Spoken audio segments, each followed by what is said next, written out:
আসসালামু আলাইকুম সবাইকে। আমি রয়েছে গোলাপী মাজারে। এটা গোলাপী মাজারে যাওয়ার রাস্তা। আপনাদের নিয়ে যাব গণ বিশ্ববিদ্যালয়। রাস্তা ধরে গণ বিশ্ববিদ্যালয়ে যেতে হবে।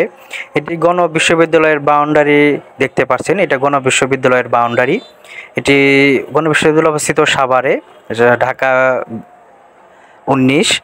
এটা গণ বিশ্ববিদ্যালয়ের গেট দেখতে পাচ্ছেন। মুক্তিযোদ্ধাদের ভাস্কর্য, শিক্ষামূলক জিনিস, মুক্তিযোদ্ধার যে চেতনা, দেশের প্রতি যে ভালোবাসা, এটা প্রকাশ করছে এই ভাস্কর্যে। গেটের উপরে কিন্তু ভাস্কর্য রয়েছে, দেখতে পাচ্ছেন শিক্ষার গেট।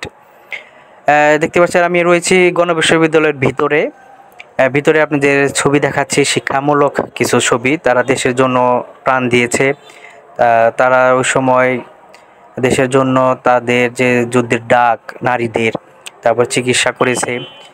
সেই দেখতে পাচ্ছেন পুরো ক্যাম্পাসটা আপনাদের ঘুরে ঘুরে আমি দেখাচ্ছি।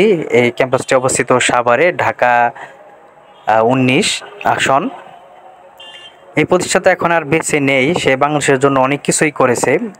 আপনাদের একটি ভবন দেখাচ্ছে ইউনিভার্সিটির, গণ বিশ্ববিদ্যালয়ের। যারা গণ বিশ্ববিদ্যালয়ে পাশ করে বেরোয় গেছেন তারা দেখলে তাদের ভালো লাগবে, অনেক স্মৃতি মনে পড়বে। আর যারা আছেন তাদেরও ভালো লাগবে। একটি গার্ডেন দেখতে পাচ্ছেন। আমার ছেলেকে দেখাচ্ছি, আনাসকে। এটা আপনি কীভাবে সাভারের পরে যে নবীনগর যে বাস স্ট্যান্ড, সেখানে যদি কাউকে রিক্সাওয়ালাদের বলেন, তারা আপনাকে নিয়ে আসবে। ভাড়াটি একটু বেশি হবে, প্রায় 50 টাকা লাগতে পারে, এরও বেশি। তারপরে যে আপনি দেখতে পাচ্ছেন ক্যাম্পাসে ডক্টর জাফরুল্লাহর কিছু ভাস্কর্য বা ছবি দেখাচ্ছি, কারণ সে বেঁচে নেই। 1 বছর হয়েছে সে মারা গিয়েছে। সে বাংলাদেশের জন্য অনেক কিছু করেছে।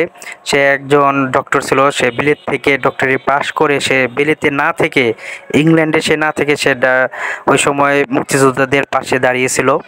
সে একটি শার্ট প্রায় 30 থেকে 35 বছর পরেছে। আর বিলেতে, ইংল্যান্ডে থাকা অবস্থায় ওইখানে যে রাজা, যেখান থেকে যে টেলার্স থেকে যে মাস্টার দিয়ে যে সে স্যুট বানাতো, সেও সেখান থেকে স্যুট বানাতো। যাই হোক, তার অনেক স্মৃতি রয়েছে, বাংলাদেশে অনেক গল্প রয়েছে।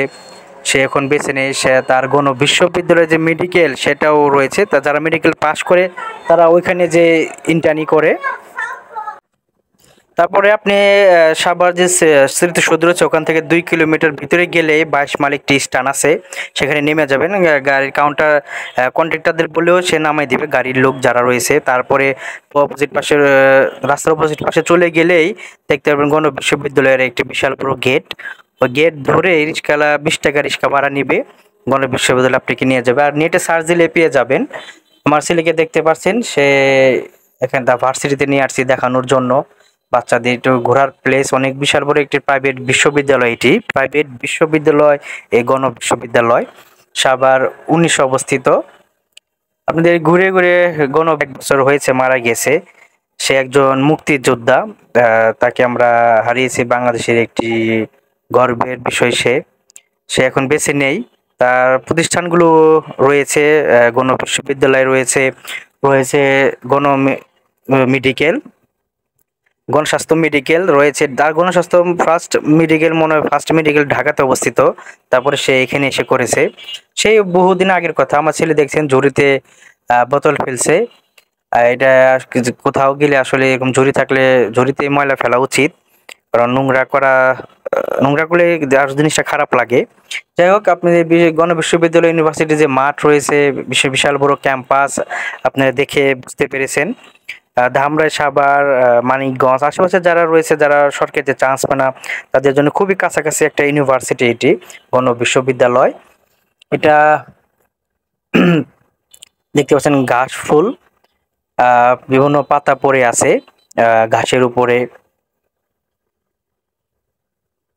আমার ছেলেকে নিয়ে বিকালে একটু হাঁটতে বা ঘুরতে এসেছিলাম এখানে, আমার বাসার থেকে, ধামরাই থেকে খুবই কাছাকাছি।